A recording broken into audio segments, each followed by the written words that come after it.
विद्युत उपभोक्ता ठकिबार नुआ तरीका आखिरे आंगुठी गेंजी शोषण करुछि टाटा पावर। टाटा कैलेंडर रे मासकु 40 दिन एक कथा आमे कहूनु एभली सांघातिक अभियोग आनिछंती मासक नारे 40 दिनिया इलेक्ट्रिक बिल पाइथिबा उपभोक्ता कहछंती 40 दिनिया मीटर रीडिंग रे रहिछि सांघातिक षडयंत्र। ए हेउछंती भुवनेश्वर सामंतरापुर अंचलर प्रियव्रत विश्वास हाथ में धरिछंती जून मासर बिल। टाटा पावर तांकु धराइथिबा ए बिल गोटिए मासर बोली लेखा जाइछि हेले तारीख कहूछि किछि भिन्न कथा। मे मासर रीडिंग 9 तारिख रे निया जाइथिबा बेले जून रो रीडिंग निया जाइछि 18 तारिख रे अर्थात 40 दिन अंतर। 40 दिन पई बिजुली खर्च पई आसीछि 8135 टंकार बिल। प्रथम 50 यूनिट पई 3 टंका हिसाब रे, परवर्ती 150 यूनिट पई 4 टंका 80 पैसा, 200 यूनिट पई 5 टंका 80 पैसा एवं बड़का 967 यूनिट पई 6 टंका 20 पैसा हिसाब रे बिल करा जाइछि। प्रियव्रतଙ୍କ अभियोग अनुसार टाटा पावर ए 40 दिनिया बिल पई तांको प्राय 1000 टंका क्षति सहिबाकू पड़िछि कारण 30 दिनिया बिल आसीथिले। अतिरिक्त 10 दिनर प्राय 341 यूनिट बिजुली परवर्ती मास बिल रे 6 टंका 20 पैसा ठू ढेर कम रेट स्लाब रे हिसाब होता।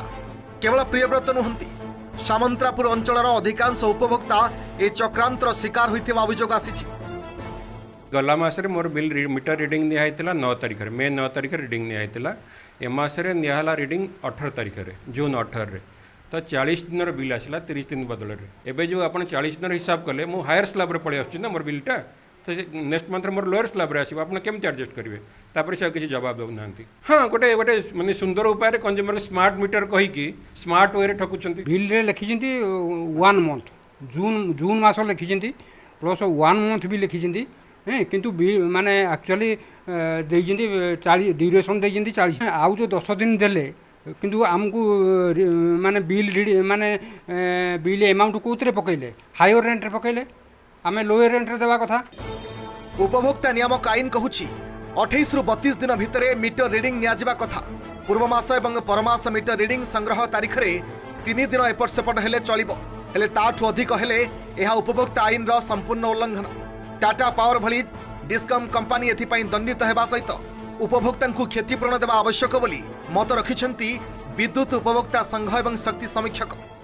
क्रॉस सब्सिडी जो अच्छी जो क्रॉस सब्सिडी बाबद में उपभोक्ता माने जो बेनिफिट पाई थांती से बेनिफिटा पाइले नहीं। जनक पाखु 27 टंका हेले जदि उपभोक्ता समस्त देखा 30 टंका कि 50 टंका हेले पाखापाखि मासक 30 कोटी टंका 35 कोटी टंका चली जाऊँगी। टाटा ठकिकी नौ गोटाए समय 4 तारिख मासर प्रथम सप्ताह समस्त उपभोक्ता बिल दिज्व एक कहीपरू नहीं कौन तांको भीतर उद्देश्य अच्छे। रेगुलेशन 109 प्रोविजन अच्छी कि से माने प्लस माइनस 3 दिन एपट सपट आग पछ करें। आउ रेगुलेशन 148 कौच जदि आग पछ कर प्लस माइनस 3 दिन ताहले प्रोराटा बिलिंग करेंगे। जदि बेसी दिन व्यवधान बिलिंग होची ताहले एटा रेगुलेशन विरुद्धाचरण करुच्ची। अभियोग अनुसार टाटा पावर ए बिल घोटाला केवल खरा दिन में देखा मिलूँ कारण खरा दिन ही बिजुली अधिक व्यवहार होथिबारु कम दिन में अधिक मीटर रीडिंग आसी थाए। तेबे सबु अभियोग उपरे स्पष्टीकरण रखिछि टीपीसीओडीएल कहिछि बारंबार कालबैशाखी जोगु बिल देबारे विलंब होछि। एहार संशोधन पई आमे प्रयास करिबु। सठिक बिलिंग एवं ग्राहक सेवा निश्चित पई आमे एसओपी पालन करूछु। एसओपी अनुसार मोबाइल मेसेज जरिया रे आमे ग्राहकों को समस्या एवं संपृक्त बिल संपर्क में सूचना प्रदान करिबु बोली संस्था पक्षरु कुआ जाइछि। भुवनेश्वर कैमरा पर्सन रोहन चंदन पाइकराई रिपोर्ट ओटीवी।